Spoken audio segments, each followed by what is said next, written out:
had a really good paying job. You know nothing about what a working class citizen does. Come down here. Come down here and start trying to pay your medical insurance. Come down here and walk into Costco to try to feed your family, to feed your kid that's moved out, to feed your great-grandchildren.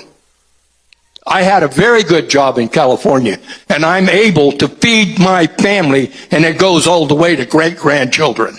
You're not helping me. Believe me, you're not helping me.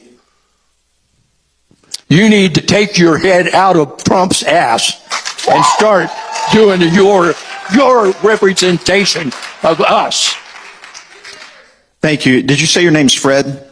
Yeah. Fred, thank you so much, and I appreciate your passion, your love for our country, and we'll be glad to work with you. I really want to have an open line of communications. You know, sometimes I'm even in my office, and my staff doesn't really like this, but I answer the phone when I'm in the district and when I'm in D.C. If I have free time, I'm not in a committee meeting or on the House floor, I like to answer the phone because I like to hear from people like you, because an email does not capture the passion with which you presented your argumentation today, and I appreciate that.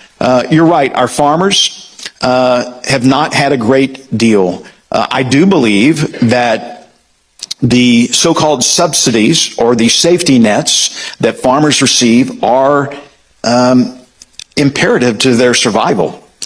In order for a farmer to make a living these days, to plant a crop, they have to borrow the money to do that. And in order to borrow the money, and because of the high input costs for fuel and labor and other issues, fertilizer, they're having to borrow the money, and to get the money to buy the seed, the feed, the fuel, they have to have crop insurance. And the crop insurance is so expensive that the government steps in and helps them out with that.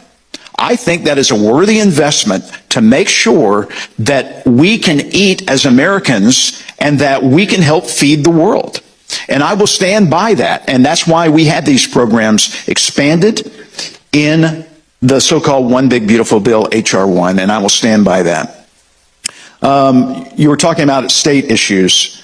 We have two state legislators here. Maybe they'd be willing to talk with you after that, after tonight. I'm not an expert on taxes, but especially that sounded like a state issue from what you were speaking of. So Brad or Chris would be willing, I think, to talk with you tonight. Did that answer your questions?